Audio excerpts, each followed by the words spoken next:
Chapter II Raskolnikov was not used to crowds, and as we said before, he avoided society of every sort, more especially of late. But now all at once he felt a desire to be with other people.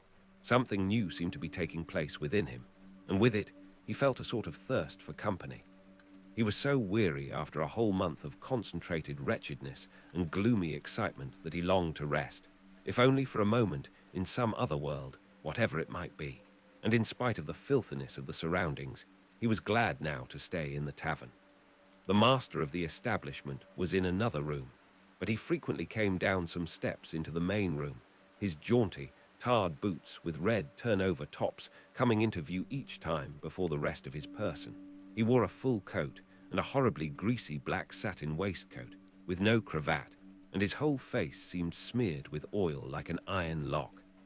At the counter stood a boy of about 14, and there was another boy somewhat younger who handed whatever was wanted. On the counter lay some sliced cucumber, some pieces of dried black bread, and some fish, chopped up small, all smelling very bad. It was insufferably close, and so heavy with the fumes of spirits that 5 minutes in such an atmosphere might well make a man drunk. There are chance meetings with strangers that interest us from the first moment, before a word is spoken. Such was the impression made on Raskolnikov by the person sitting a little distance from him, who looked like a retired clerk. The young man often recalled this impression afterwards, and even ascribed it to presentiment. He looked repeatedly at the clerk, partly, no doubt, because the latter was staring persistently at him, obviously anxious to enter into conversation. At the other persons in the room, including the tavern keeper, the clerk looked as though he were used to their company, and weary of it, showing a shade of condescending contempt for them as persons of station and culture inferior to his own, with whom it would be useless for him to converse. He was a man over 50, bald and grizzled, of medium height, and stoutly built. His face, bloated from continual drinking, was of a yellow, even greenish tinge, with swollen eyelids out of which keen reddish eyes gleamed like little chinks. But there was something very strange in him. There was a light in his eyes as though of intense feeling. Perhaps there were even thought and intelligence, but at the same time there was a gleam of something like madness. He was wearing an old and hopelessly ragged black dress coat, with all its buttons missing except one, and that one he had buttoned, evidently clinging to this last trace of respectability. A crumpled shirt front, covered with spots and stains, protruded from his canvas waistcoat. Like a clerk, he wore no beard nor moustache, but had been so long unshaven that his chin looked like a stiff greyish brush, and there was something respectable and like an official about his manner too. But he was restless. He ruffled up his hair, and from time to time let his head drop into his hands, dejectedly resting his ragged elbows on the stained and sticky table. At last he looked straight at Raskolnikov, and said loudly and resolutely, "May I venture, honoured sir, to engage you in polite conversation? Forasmuch as, though your exterior would not command respect, my experience admonishes me that you are a man of education, and not accustomed to drinking. I have always respected education when in conjunction with genuine sentiments, and I am besides a titular councillor in rank. Marmeladov, such is my name, titular councillor. I make bold to inquire, have you been in the service?" "No, I am studying," answered the young man, somewhat surprised at the grandiloquent style of the speaker, and also at being so directly addressed. In spite of the momentary desire, he had just been feeling for company of any sort. On being actually spoken to, he felt immediately his habitual irritable and uneasy aversion for any stranger who approached or attempted to approach him. "A student, then, or formerly a student?" cried the clerk. "Just what I thought. I'm a man of experience, immense experience, sir," and he tapped his forehead with his fingers in self-approval. "You've been a student or have attended some learned institution. But allow me." He got up staggered, took up his jug and glass, and sat down beside the young man, facing him a little sideways. He was drunk, but spoke fluently and boldly, only occasionally losing the thread of his sentences and drawling his words. He pounced upon Raskolnikov as greedily as though he too had not spoken to a soul for a month. "Honoured sir," he began almost with solemnity, "poverty is not a vice, that's a true saying. Yet I know too that drunkenness is not a virtue, and that that's even truer. But beggary, honored sir, beggary is a vice. In poverty you may still retain your innate nobility of soul, but in beggary, never, no one. For beggary a man is not chased out of human society with a stick. He is swept out with a broom, so as to make it as humiliating as possible. And quite right, too, forasmuch as in beggary I am ready to be the first to humiliate myself. Hence the pothouse. Honored sir, a month ago Mr. Lebeziatnikov gave my wife a beating, and my wife is a very different matter from me. Do you understand? Allow me to ask you another question out of simple curiosity. Have you ever spent a night on a hay barge on the Neva? No, I have not happened to, answered Raskolnikov. What do you mean? Well, I've just come from one and it's the 5th night I've slept so. He filled his glass, emptied it and paused.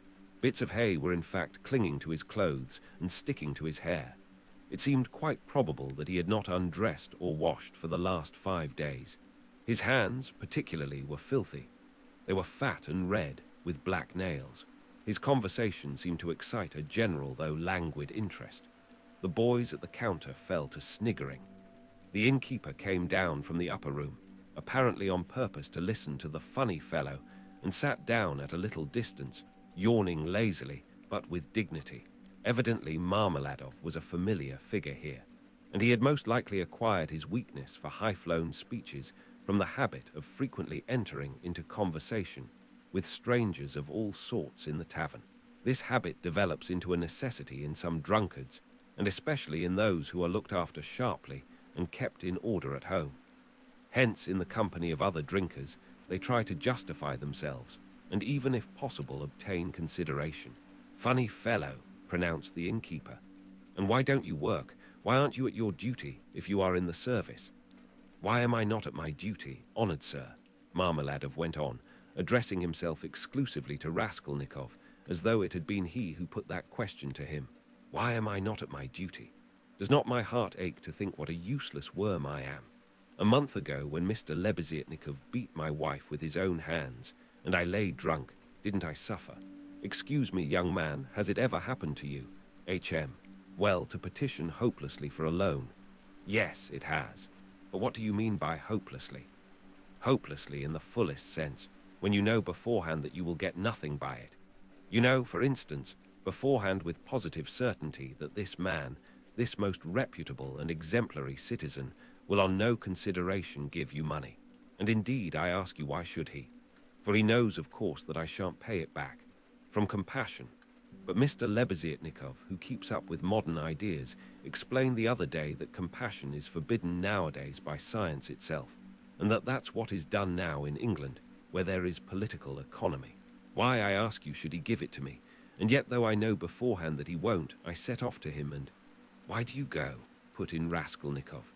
Well, when one has no one, nowhere else one can go, for every man must have somewhere to go, since there are times when one absolutely must go somewhere. When my own daughter first went out with a yellow ticket, then I had to go, for my daughter has a yellow passport, he added in parenthesis, looking with a certain uneasiness at the young man. No matter, sir, no matter, he went on hurriedly, and with apparent composure when both the boys at the counter guffawed and even the innkeeper smiled. No matter, I am not confounded by the wagging of their heads, for everyone knows everything about it already, and all that is secret is made open. And I accept it all, not with contempt, but with humility. So be it, so be it. Behold the man. Excuse me, young man, can you? No, to put it more strongly and more distinctly, not can you but dare you, looking upon me, assert that I am not a pig. The young man did not answer a word. Well, the orator began again stolidly, and with even increased dignity, after waiting for the laughter in the room to subside. Well, so be it. I am a pig, but she is a lady. I have the semblance of a beast, but Katerina Ivanovna, my spouse, is a person of education and an officer's daughter. Granted, granted, I am a scoundrel, but she is a woman of a noble heart, full of sentiments, refined by education. And yet, oh, if only she felt for me. Honored sir, you know every man ought to have at least one place where people feel for him. But Katerina Ivanovna, though she is magnanimous, she is unjust. And yet, although I realize that when she pulls my hair, she only does it out of pity.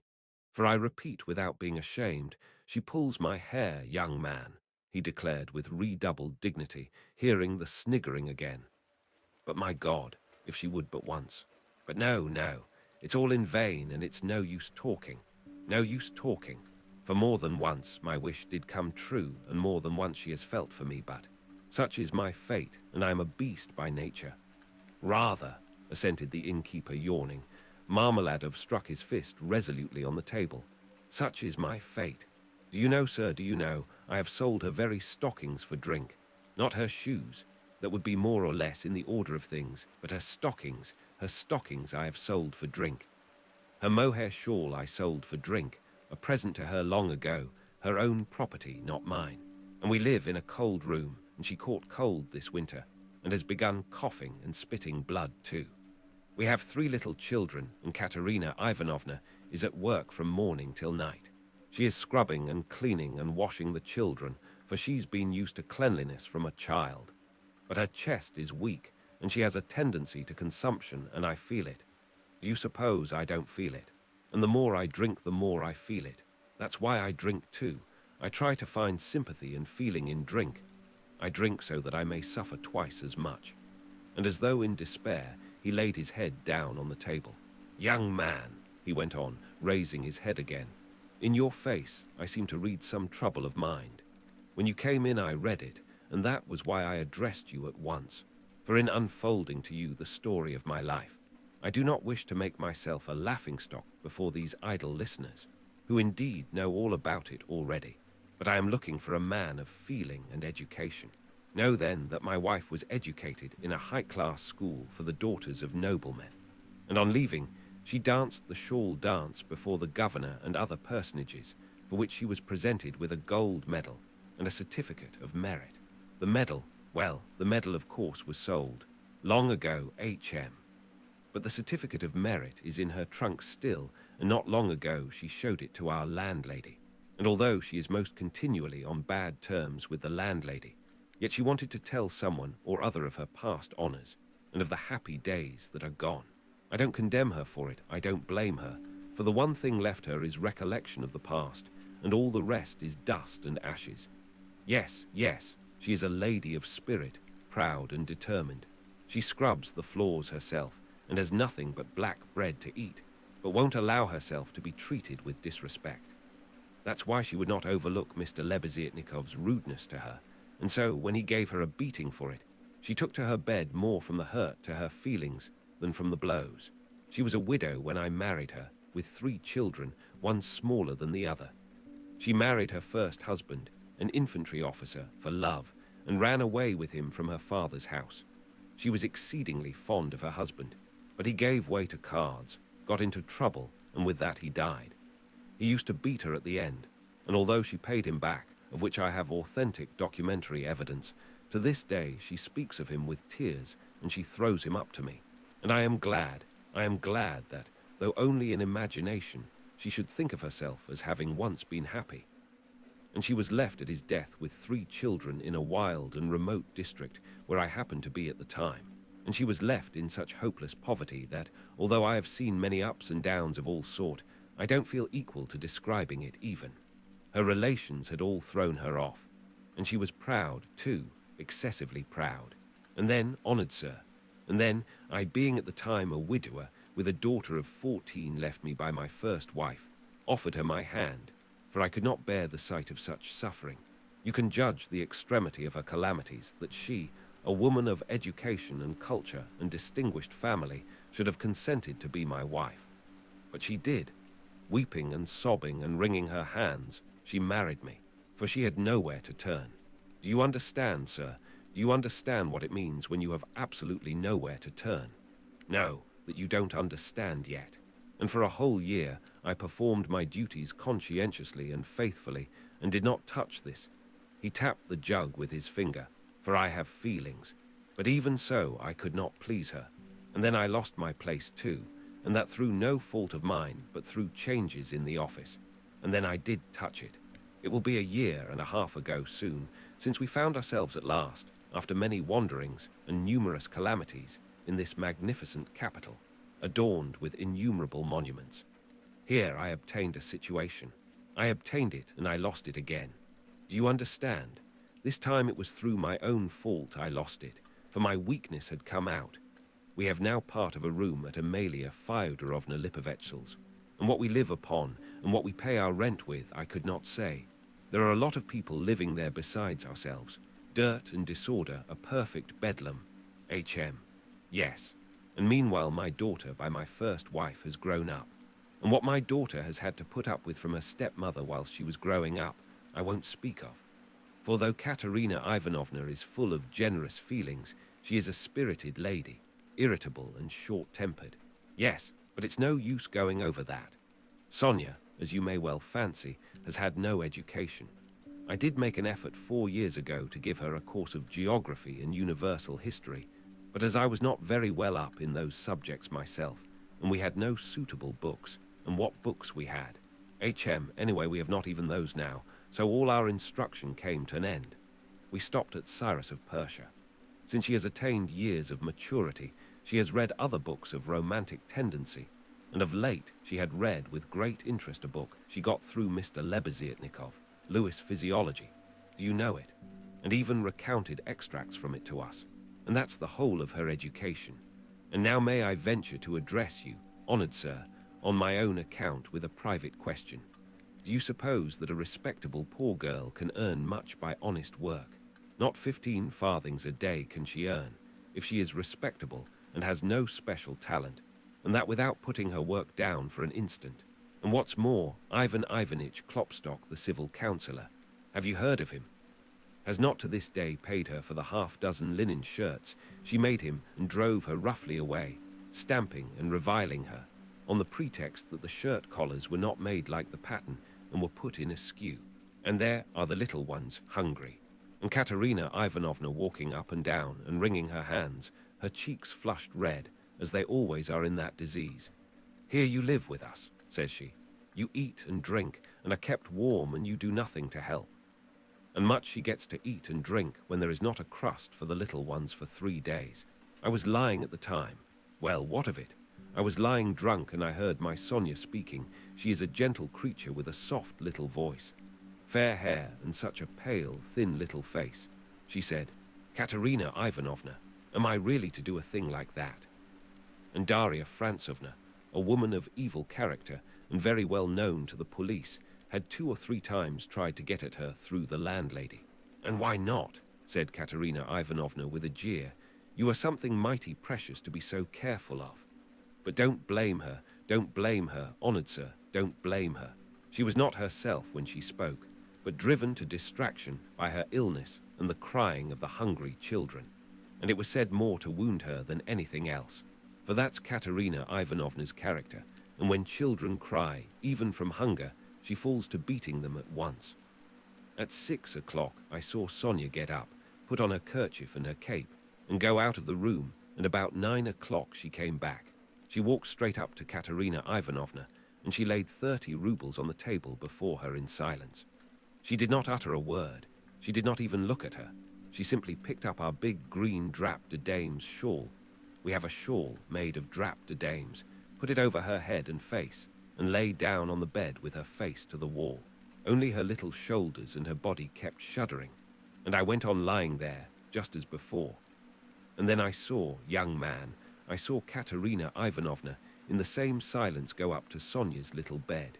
She was on her knees all the evening kissing Sonia's feet, and would not get up, and then they both fell asleep in each other's arms. Together. Yes, and I lay drunk. Marmeladov stopped short, as though his voice had failed him. Then he hurriedly filled his glass, drank, and cleared his throat. Since then, sir, he went on after a brief pause. Since then, owing to an unfortunate occurrence, and through information given by evil-intentioned persons, in all which Daria Francovna took a leading part on the pretext that she had been treated with want of respect. Since then, my daughter Sofia Semyonovna has been forced to take a yellow ticket, and owing to that she is unable to go on living with us. For our landlady, Amalia Fyodorovna, would not hear of it, though she had backed up Daria Francovna before, and Mr. Lebeziatnikov too. HM. All the trouble between him and Katerina Ivanovna was on Sonia's account. At first he was for making up to Sonia himself, and then all of a sudden he stood on his dignity. "How," said he, "can a highly educated man like me live in the same rooms with a girl like that?" And Katerina Ivanovna would not let it pass. She stood up for her. And so that's how it happened. And Sonia comes to us now, mostly after dark. She comforts Katerina Ivanovna and gives her all she can. She has a room at the Kapanormovs, the tailors. She lodges with them. Kapanormov is a lame man with a cleft palate, and all of his numerous family have cleft palates too. And his wife, too, has a cleft palate. They all live in one room, but Sonia has her own, partitioned off. HM. Yes. Very poor people and all with cleft palates. Yes. Then I got up in the morning and put on my rags, lifted up my hands to heaven, and set off to His Excellency Ivan Afanasievich. His Excellency Ivan Afanasievich, do you know him?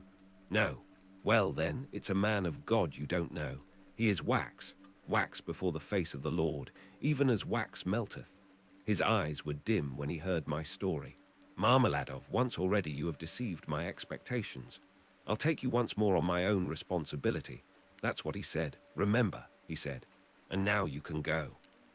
I kissed the dust at his feet, in thought only, for in reality he would not have allowed me to do it, being a statesman and a man of modern political and enlightened ideas.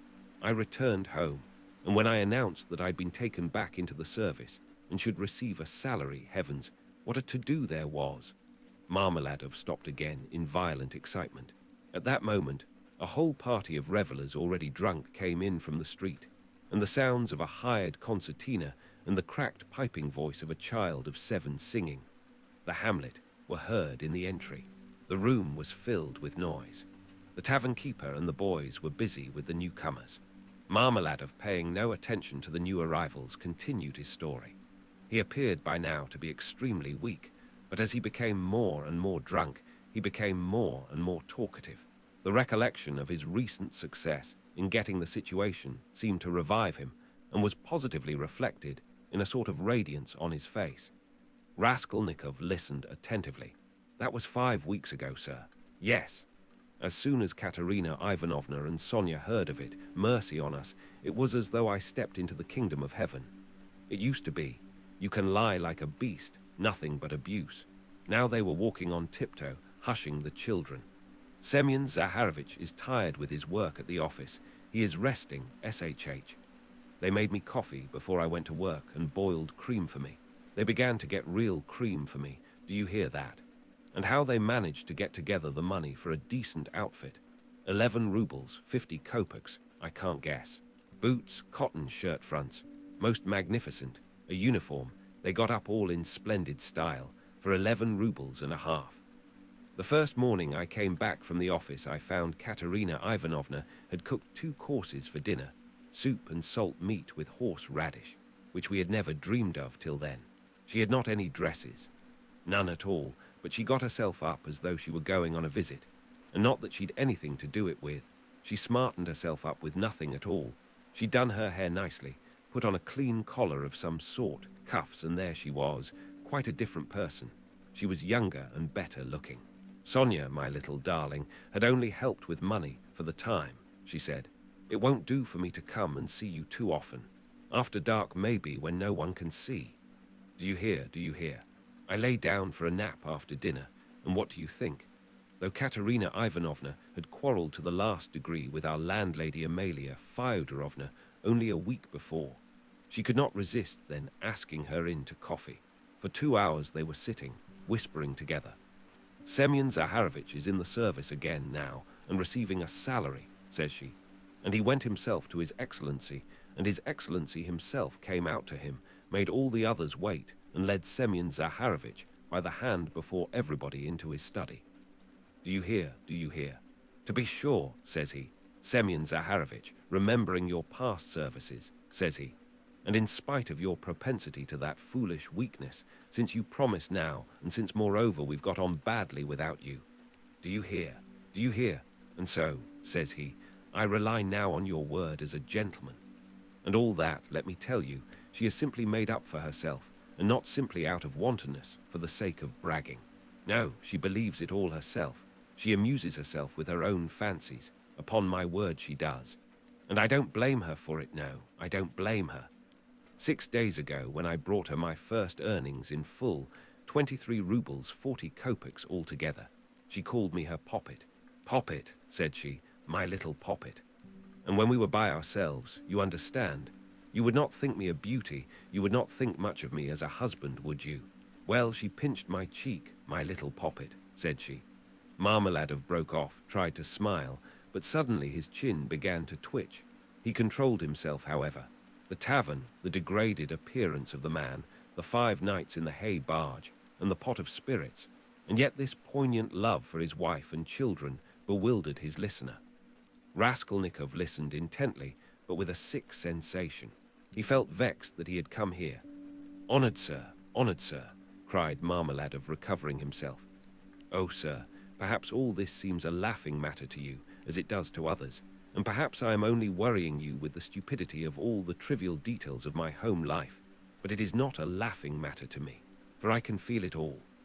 And the whole of that heavenly day of my life, and the whole of that evening, I passed in fleeting dreams of how I would arrange it all, and how I would dress all the children, and how I should give her rest, and how I should rescue my own daughter from dishonor and restore her to the bosom of her family. And a great deal more, quite excusable, sir. Well then, sir. Marmeladov suddenly gave a sort of start, raised his head, and gazed intently at his listener. Well, on the very next day after all those dreams, that is to say, exactly 5 days ago in the evening, by a cunning trick, like a thief in the night, I stole from Katerina Ivanovna the key of her box, took out what was left of my earnings. How much it was I have forgotten, and now look at me, all of you. It's the 5th day since I left home, and they are looking for me there, and it's the end of my employment, and my uniform is lying in a tavern on the Egyptian bridge. I exchanged it for the garments I have on, and it's the end of everything. Marmeladov struck his forehead with his fist, clenched his teeth, closed his eyes, and leaned heavily with his elbow on the table. But a minute later his face suddenly changed, and with a certain assumed slyness and affectation of bravado, he glanced at Raskolnikov, laughed, and said, "This morning I went to see Sonia. I went to ask her for a pick-me-up. He.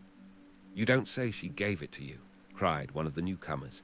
He shouted the words and went off into a guffaw. "This very quart was bought with her money," Marmeladov declared, addressing himself exclusively to Raskolnikov. 30 kopecks she gave me with her own hands, her last, all she had, as I saw. She said nothing, she only looked at me without a word. Not on earth, but up yonder.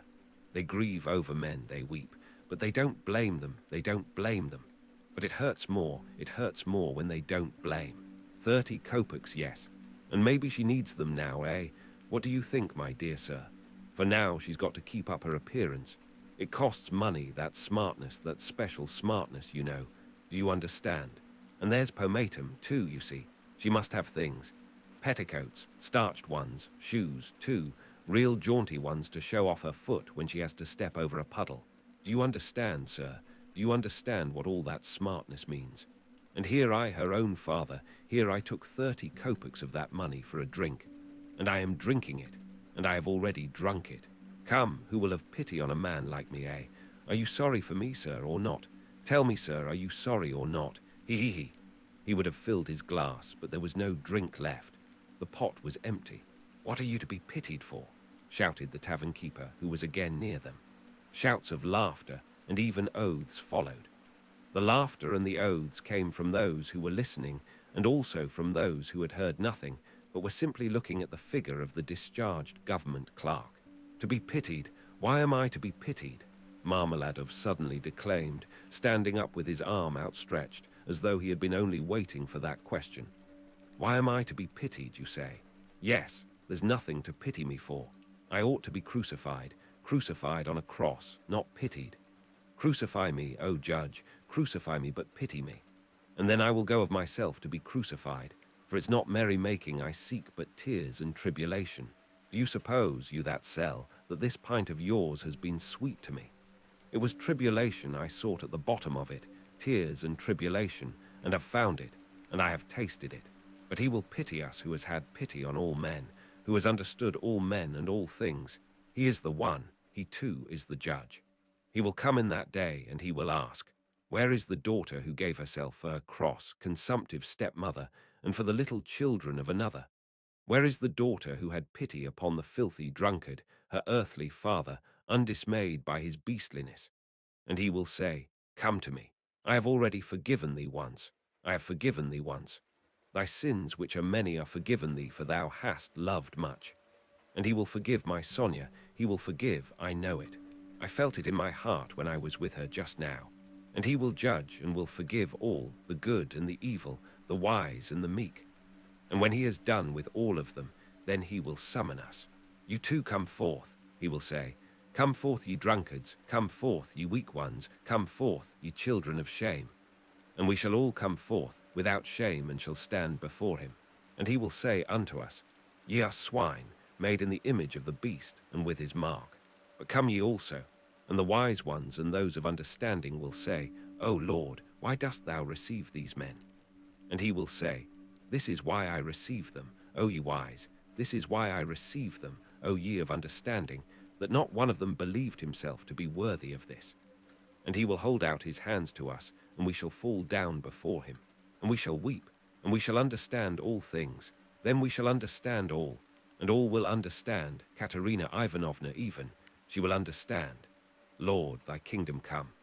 And he sank down on the bench exhausted and helpless, looking at no one, apparently oblivious of his surroundings, and plunged in deep thought. His words had created a certain impression. There was a moment of silence, but soon laughter and oaths were heard again. That's his notion, talked himself silly. A fine clerk he is. And so on, and so on. Let us go, sir, said Marmeladov all at once, raising his head and addressing Raskolnikov. Come along with me. Kozel's house, looking into the yard. I'm going to Katerina Ivanovna. Time I did. Raskolnikov had for some time been wanting to go, and he had meant to help him. Marmeladov was much unsteadier on his legs than in his speech, and leaned heavily on the young man. They had 200 or 300 paces to go. The drunken man was more and more overcome by dismay and confusion as they drew nearer the house. It's not Katerina Ivanovna I am afraid of now, he muttered in agitation, and that she will begin pulling my hair. What does my hair matter? Bother my hair, that's what I say. Indeed, it will be better if she does begin pulling it. That's not what I am afraid of. It's her eyes I am afraid of. Yes, her eyes. The red on her cheeks, too, frightens me. And her breathing, too. Have you noticed how people in that disease breathe? When they are excited, I am frightened of the children's crying, too. For if Sonia has not taken them food, I don't know what's happened. I don't know. But blows I am not afraid of. No, sir, that such blows are not a pain to me, but even an enjoyment. In fact, I can't get on without it. It's better so. Let her strike me, it relieves her heart. It's better so. There is the house of Kozel, the cabinet maker. A German, well-to-do, lead the way. They went in from the yard and up to the 4th story. The staircase got darker and darker as they went up. It was nearly 11 o'clock, and although in summer in Petersburg there is no real night, yet it was quite dark at the top of the stairs. A grimy little door at the very top of the stairs stood ajar. A very poor-looking room about 10 paces long was lighted up by a candle end. The whole of it was visible from the entrance. It was all in disorder, littered up with rags of all sorts, especially children's garments. Across the furthest corner was stretched a ragged sheet. Behind it probably was the bed. There was nothing in the room except 2 chairs and a sofa covered with American leather, full of holes, before which stood an old deal kitchen table, unpainted and uncovered. At the edge of the table stood a smouldering tallow candle in an iron candlestick.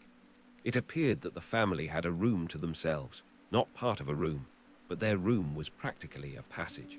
The door leading to the other rooms, or rather cupboards, into which Amalia Lipovetshel's flat was divided, stood half open, and there was shouting, uproar and laughter within. People seemed to be playing cards and drinking tea there. Words of the most unceremonious kind flew out from time to time. Raskolnikov recognized Katerina Ivanovna at once. She was a rather tall, slim and graceful woman, terribly emaciated, with magnificent dark brown hair and with a hectic flush in her cheeks. She was pacing up and down in her little room, pressing her hands against her chest. Her lips were parched, and her breathing came in nervous, broken gasps.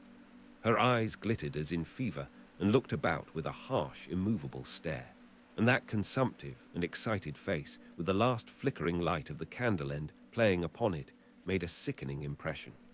She seemed to Raskolnikov about 30 years old, and was certainly a strange wife for Marmeladov. She had not heard them and did not notice them coming in. She seemed to be lost in thought, hearing and seeing nothing. The room was close, but she had not opened the window. A stench rose from the staircase, but the door on to the stairs was not closed. From the inner room's clouds of tobacco smoke floated in. She kept coughing, but did not close the door. The youngest child, a girl of 6, was asleep, sitting curled up on the floor with her head on the sofa. A boy a year older stood crying and shaking in the corner. Probably he had just had a beating. Beside him stood a girl of 9 years old, tall and thin, wearing a thin and ragged chemise with an ancient cashmere pelisse flung over her bare shoulders, long outgrown and barely reaching her knees. Her arm, as thin as a stick, was round her brother's neck. She was trying to comfort him, whispering something to him and doing all she could to keep him from whimpering again. At the same time, her large dark eyes, which looked larger still from the thinness of her frightened face, were watching her mother with alarm. Marmeladov did not enter the door, but dropped on his knees in the very doorway, pushing Raskolnikov in front of him. The woman, seeing a stranger, stopped indifferently facing him, coming to herself for a moment, and apparently wondering what he had come for. But evidently she decided that he was going into the next room, as he had to pass through hers to get there. Taking no further notice of him, she walked towards the outer door to close it and uttered a sudden scream on seeing her husband on his knees in the doorway. "Ah!" she cried out in a frenzy. "He has come back. The criminal, the monster. And where is the money? What's in your pocket? Show me. And your clothes are all different. Where are your clothes? Where is the money? Speak." And she fell to searching him. Marmeladov submissively and obediently held up both arms to facilitate the search. Not a farthing was there. "Where is the money?" she cried. "Mercy on us, can he have drunk it all? There were 12 silver rubles left in the chest." And in a fury, she seized him by the hair and dragged him into the room. Marmeladov seconded her efforts by meekly crawling along on his knees. "And this is a consolation to me. This does not hurt me, but is a positive consolation.